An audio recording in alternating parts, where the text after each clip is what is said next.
Yes, of course. Now for a discourse on non-duality versus duality. Another contentious subject that needs aired out.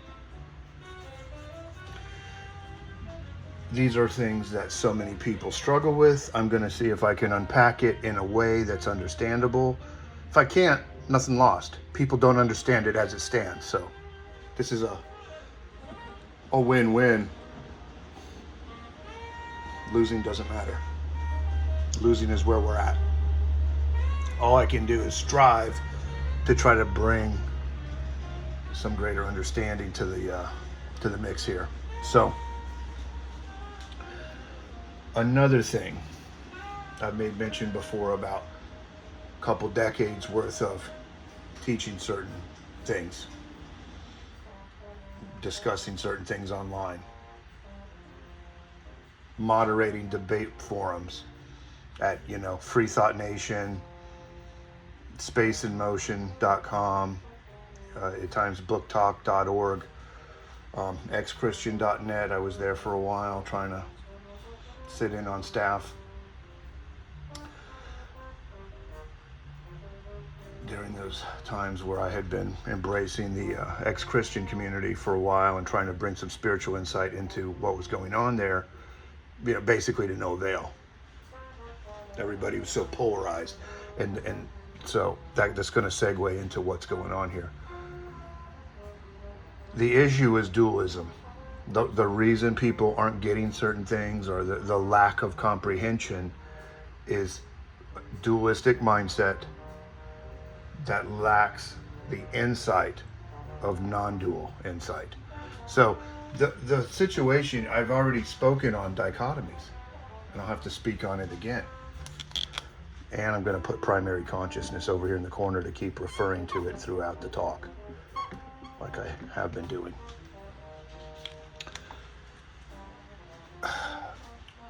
Any kind of dichotomy somebody can raise will always wind up being a false dichotomy.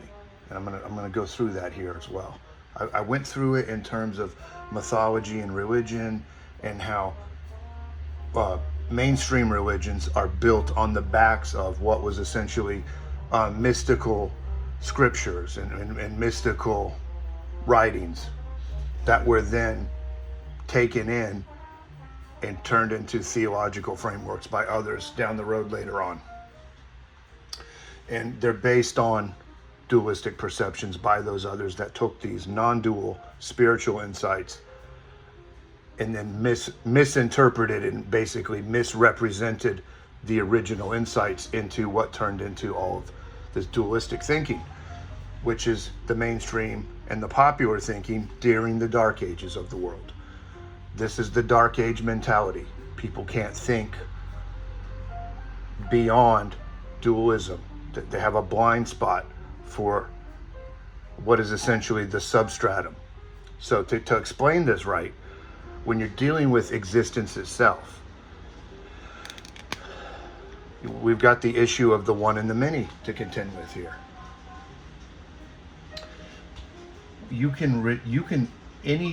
Any multiplicity of things can always be reduced all the way down to one. And the one has to be viewed as transparent to the mystery of it. The existence of many things breaks down to the existence of the one. These things are objects or appearances that exist within existence itself. So let's say that the one here, I'll outline it a little bit, represents existence itself.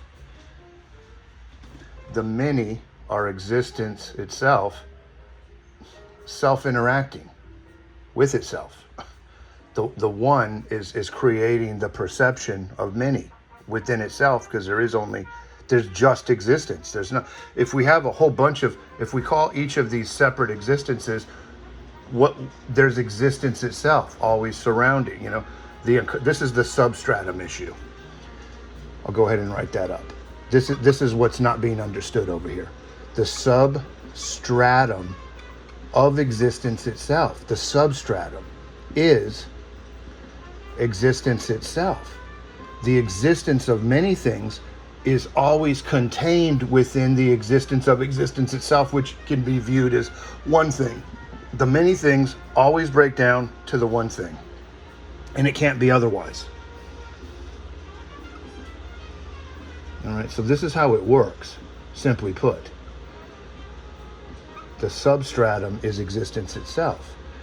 And that is, due to the hard problem of consciousness, unless this has the qualities of core subjectivity, in order to give the subjectivity that is being experienced within the scheme of the many, over here, the dualistic experience of the world of experience, the world of form, the world of appearances, where the one interacts with itself as many, that primary consciousness has to be at the base of it all, including it within the mystery. It's wholeness. It's all perceptions. It's the many. It's the one, and it's the mystery. Existence itself is one, but we can go further. Existence itself is pure mystery to the personal mind.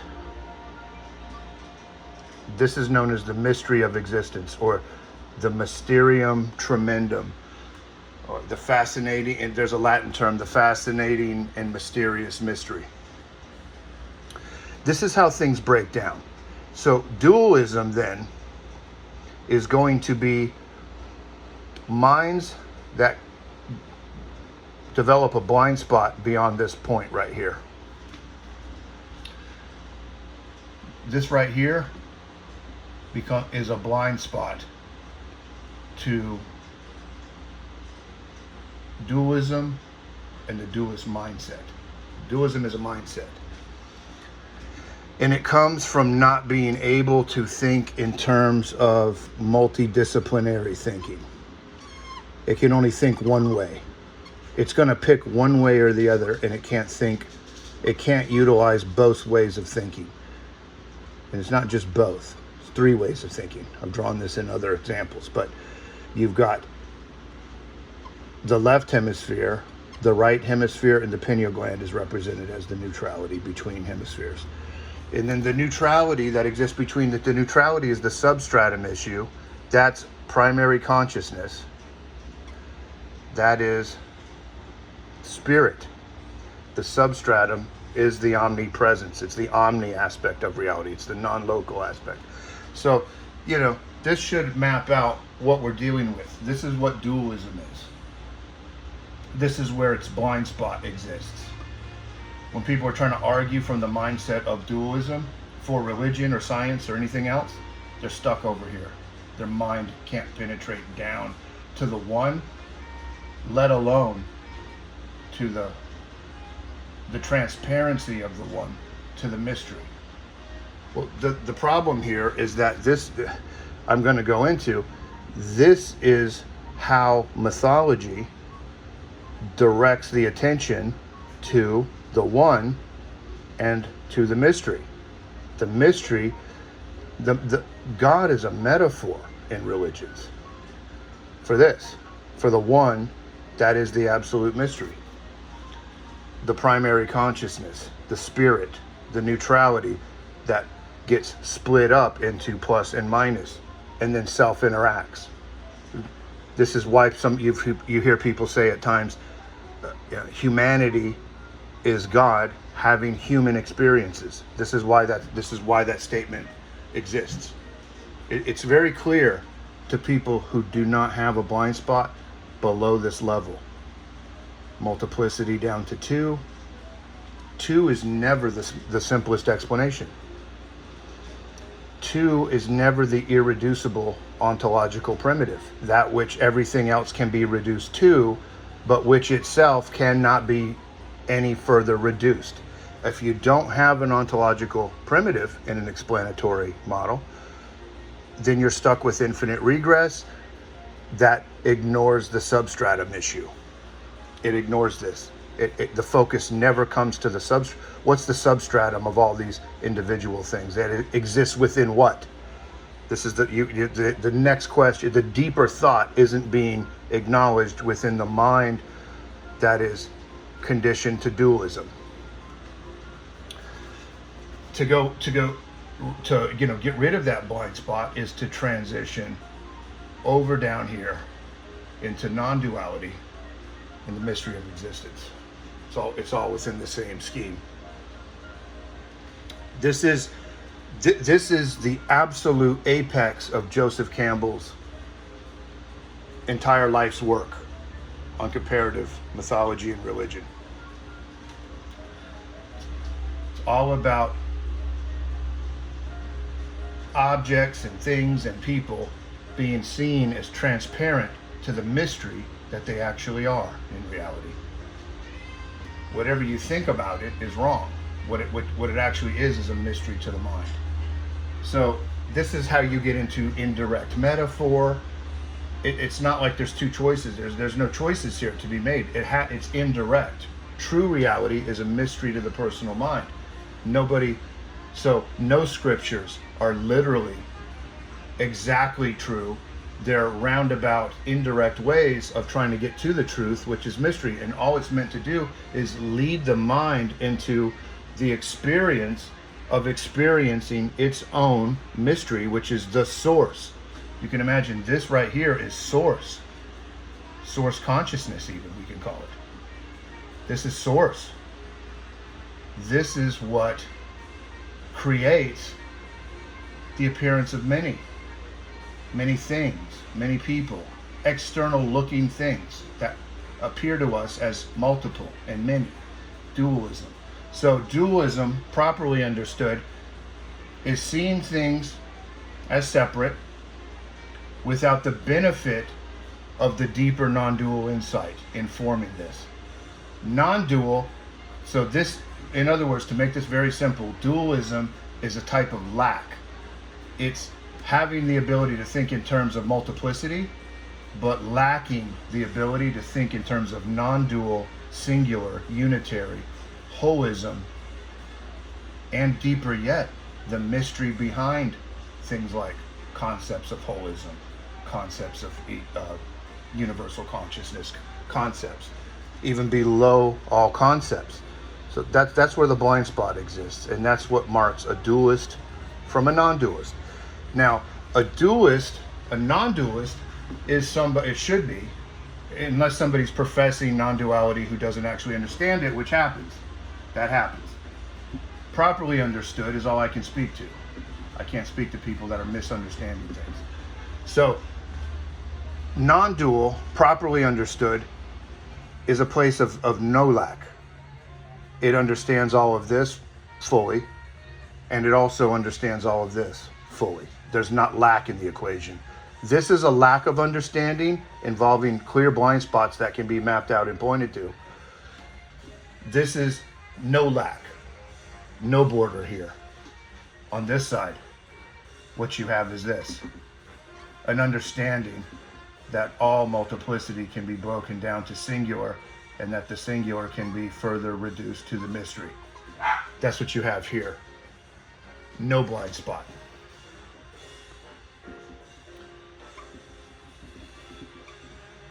No blind spot involved over here in this non-duality. I'm going to be contrasting and comparing now.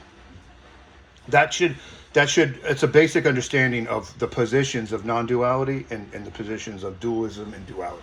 And dualism applies to religions that think this way, as well as secular science and physicalist metaphysics that think this way. We're going to get into that. I'm going to unpack that.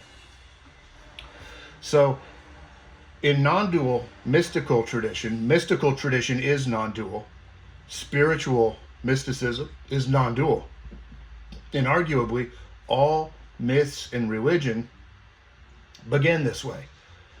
Non-dual insights that then get either written down or spoken verbally and orally, and then later written down. Oftentimes later written down, oral for a while, not written down, and then written down. Well, by the time these things are being written down, they still retain some of the, the writers of it are writing symbolism.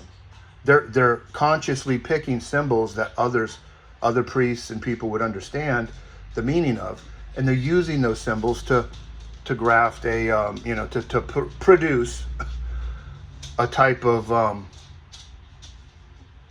a spiritual discourse that's going to be meant to lead the mind back to here, to spirit, to primary consciousness, the neutrality that exists between all pluses and minuses. The spirit of neutrality. So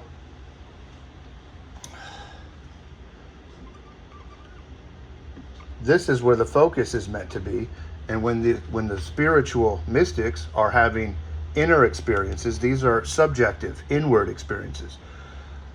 They get expressed through poetic styles, through allegories, astrotheological allegories about the cosmos, allegories that are of an inner alchemical nature, like mental alchemy, changes and transformations that are going inside the individual on subjective levels. That's what this is, and then with an understanding of what is essentially the objective looking world and the objective looking universe. There's an understanding here. There's a lack of understanding going this way. You see, the flow is a down. It's like a top-down ontology. The flow. This is the understanding of higher vibratory, the higher vibratory range that we're capable of using with our minds. Is this. And then this will get lost to the mystery at some point. There will be a point where we no longer can conceive and comprehend and conceptualize and map and model. And that's why everything's forcibly indirect. We push it to where there's no choice. It's absolutely indirect. It's not as if it could be otherwise. There's no dichotomies. There's only one way. In fact, at that point, there's just the way as stated. All this idea of options removes as you get rid of the many and reduce down to the one and the mystery. That's what happens. This is an absolute, the mystery, and it becomes absolute at the point of the one. Really, the one and the mystery are together, very absolute. These are the appearance of multiplicity has its own meaning and purpose, and the purpose is, as I said earlier, so that primary consciousness, instead of just being unitary, can have the perspective of many different perspectives. The one and the many can coexist and interact. And I essentially, this is a co-eternal situation in the end. But we'll get to that. You have panentheism, is that the idea that the concept of God is, first of all, primary consciousness, and that primary consciousness is immanent and transcendent. I've got that illustrated here. Immanent everywhere beyond the universe. Immanent everywhere within the universe. This would be your immanent universe illustrated. And everywhere outside of the universe, all at the same time. That's what omnipresence means. In the Nicene Creed, it says that God is omnipresent, both, and defines it. Both immanent within the universe and transcendent beyond. This is part of the Nicene Creed. This is something that can't be denied. And yet, panentheism is the non-dual way of interpreting it. Monotheism is the dualistic way of interpreting it. So, monotheism is really getting outgrown. And most informed theologians today are more panentheism. They're more into panentheistic thinking than monotheistic, or they're informing the monotheism with the pantheism. It's not even a situation where this has to be knocked out. It just has to be informed correctly. When the panentheism is informing When the non-dual insight is informing the dualistic insight, it's purified it in some way. It's not, now it's not a hoax. Now it's not a lie. Now it's not deceiving you. Now you're not being tricked. Previous to understanding the non-dual insight, not having the informing power of the non-dual insight into the dualistic perceptions of the world, is the whole problem.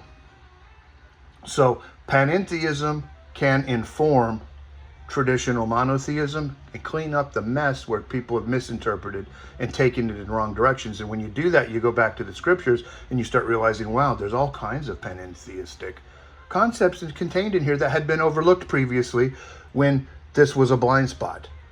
When this is no longer a blind spot, it's an informing power that cleans all of this up. And it's not even like we're eliminating dualism with non-duality. The people that think that are calling themselves non-dual have it wrong. The people that think that think that that's what's going on and calling themselves dualists also have it wrong. Both sides have it wrong. They have it wrong because they're not using both sides. They're not understanding both perspectives, and they're not understanding the flow of how one is meant to inform the other. And when it's not, you wind up with dead-end rabbit holes, paths that don't lead to anywhere. They lead to dead ends. They open up when they get the proper informing power. So panentheism, which is primary consciousness, Brahman, God is all, omnipresent God, God is non-local mind, holistic mind. Over here on this side, you have, I'm going to draw out just the right hemisphere. The right hemisphere is the holistic mind. People of the two, let's put the left hemisphere over here, because this is, people are trying to do science and religion as dualists.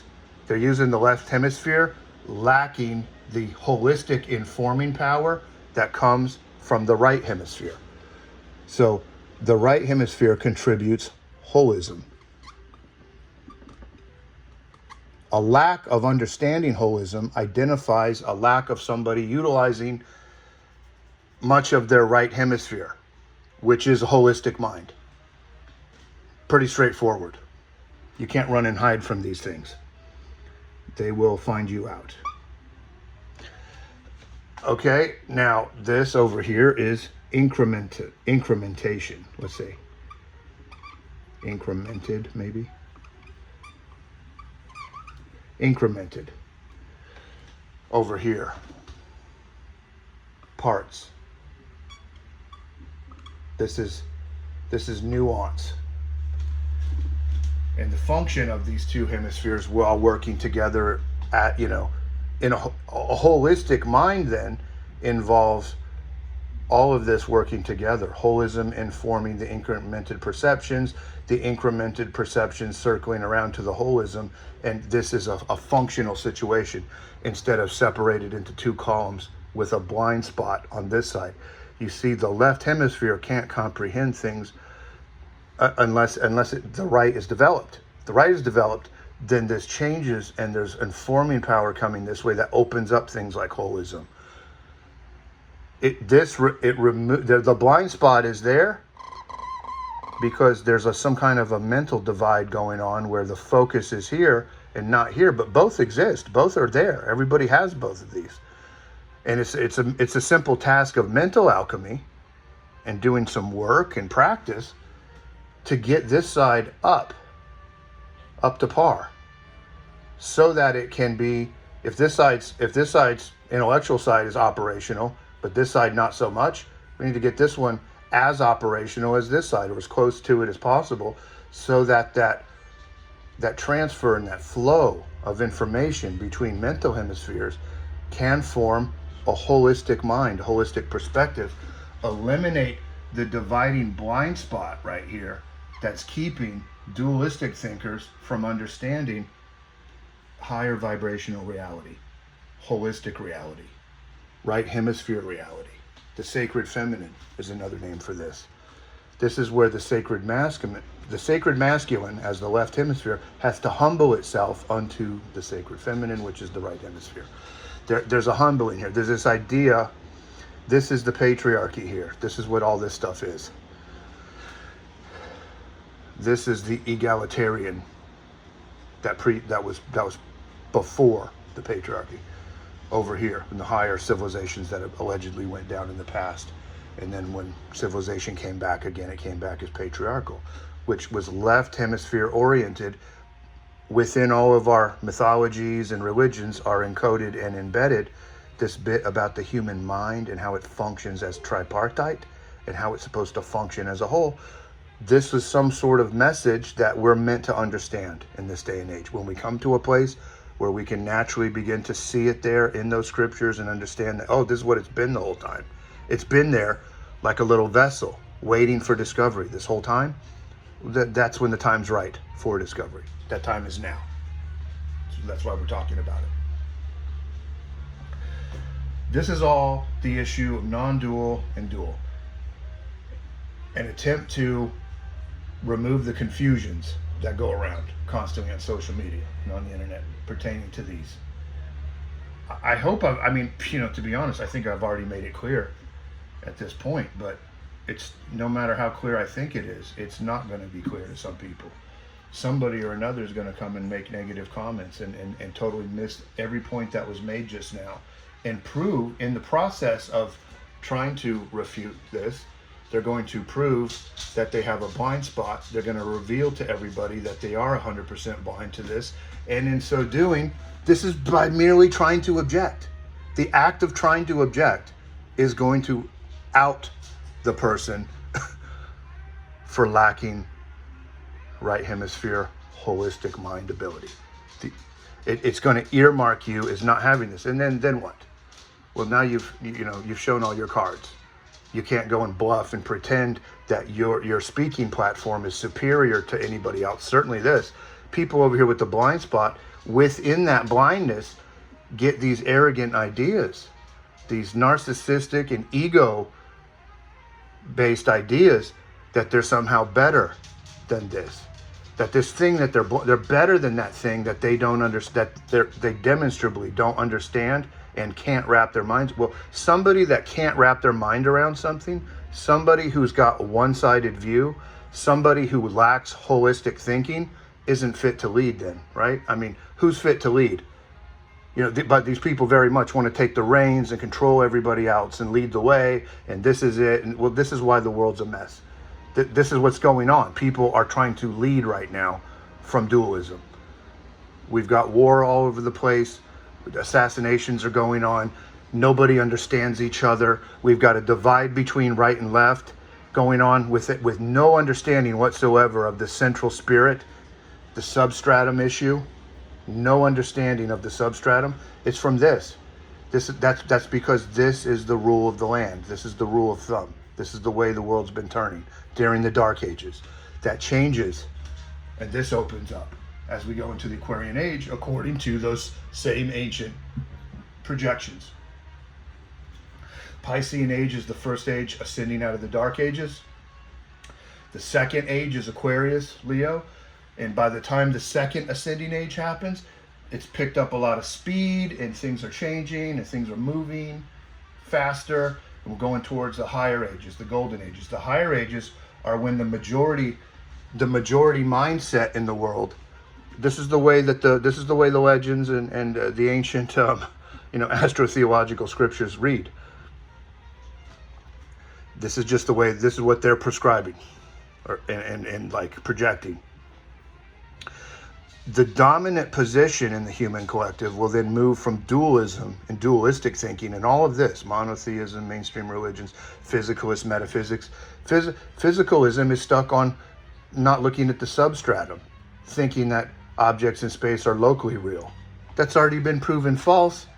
So there's a problem in science.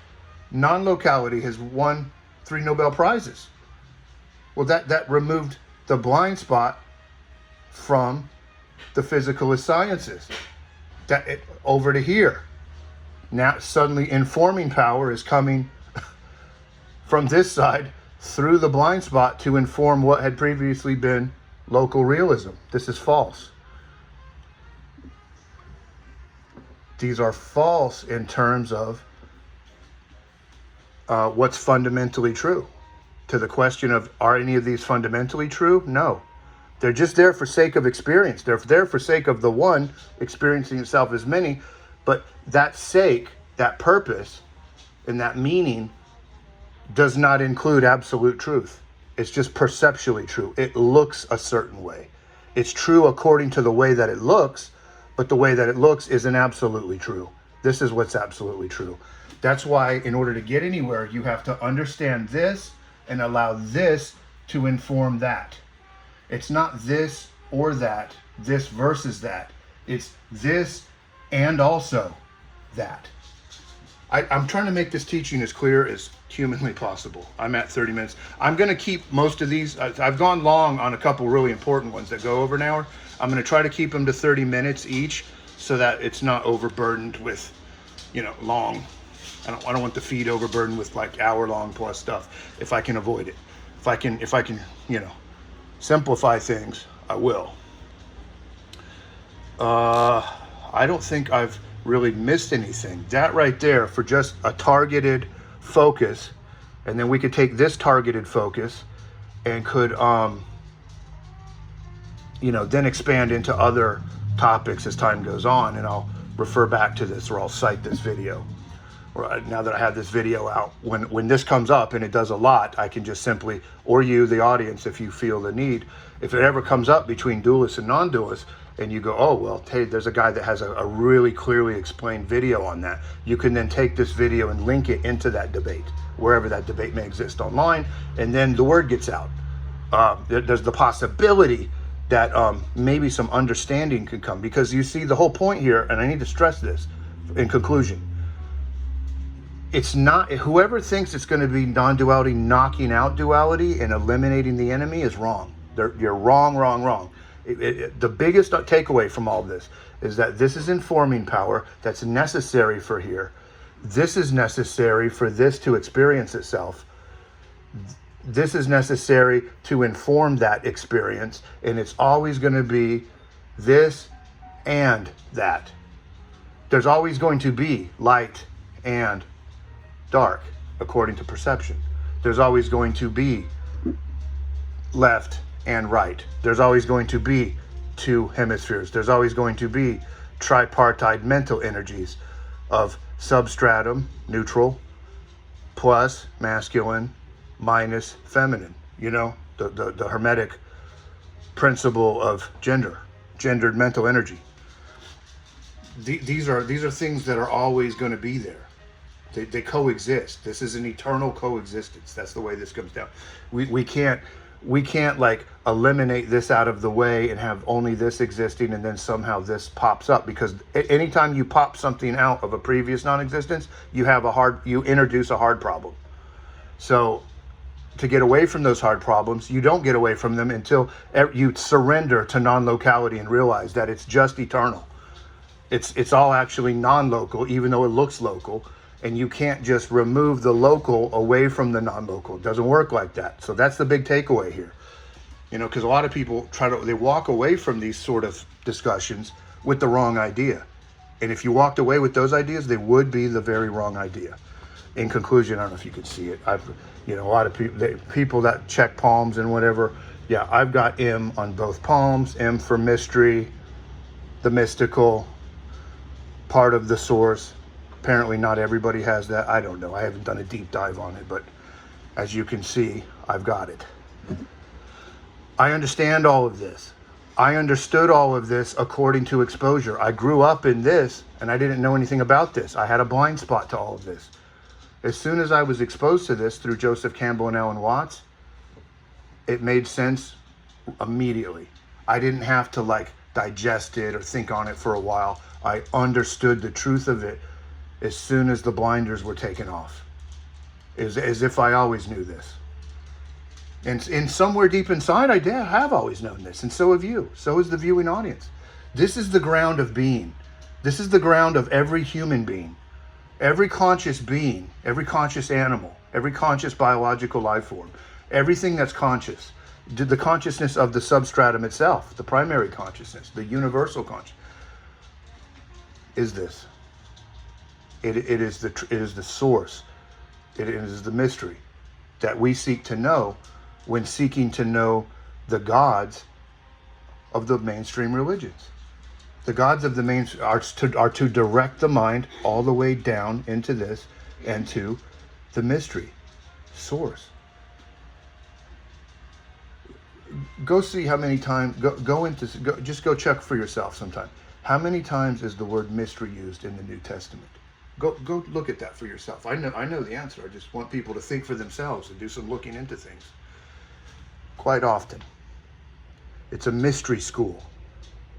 The Christian religion started out as a panentheistic mystery school, dealing with the ancient solar and lunar mysteries of antiquity, just as these other previous cultures did, and that's why we find all the evidence of the borrowing from previous cultures. It's not wrong. When the people who created it were mystics, and they were doing it on purpose. They were consolidating all of the old world information at the end of the last great year, and then putting it into a little package that we now regard as the Bible. There's only 4 Gospels to represent the 4 cardinal points.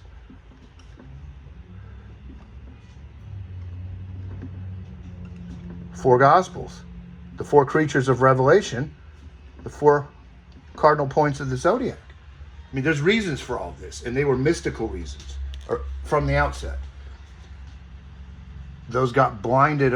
They got blinded off by people who haven't done the work, the inner salvation work of eroding this blind spot and understanding holistic mind. So when you see those images of Jesus and he's got 2 fingers up in the air, that's a suggestion that the 2 hemispheres are united. The heart refers to the right hemisphere, or the intuitive mind, the feeling mind. And the heart are literally connected. The feeling mind and the heart have connections. There's science today knows that there's actually more signals coming from the heart to the right hemisphere than there is coming the other way, whatever that means. But I mean, that's just the data. That's part of that symbolism. When you see that pointing at the heart and the 2 fingers up, that's the unification of higher nature, upper nature, and lower nature. And it's also about raising the holism, the right hemisphere, the heart, raising up. You see that with the fingers up, 2 fingers up. That's getting both hemispheres up. You're elevating right hemisphere to the level, because people are going to be using left hemisphere much more than right hemisphere when they're in this mindset. It's showing you the way out of that. It's showing you how to get rid of the blind spot, open up to holism, use holistic mind, which is also what this symbol means. These up and down triangles mean just that.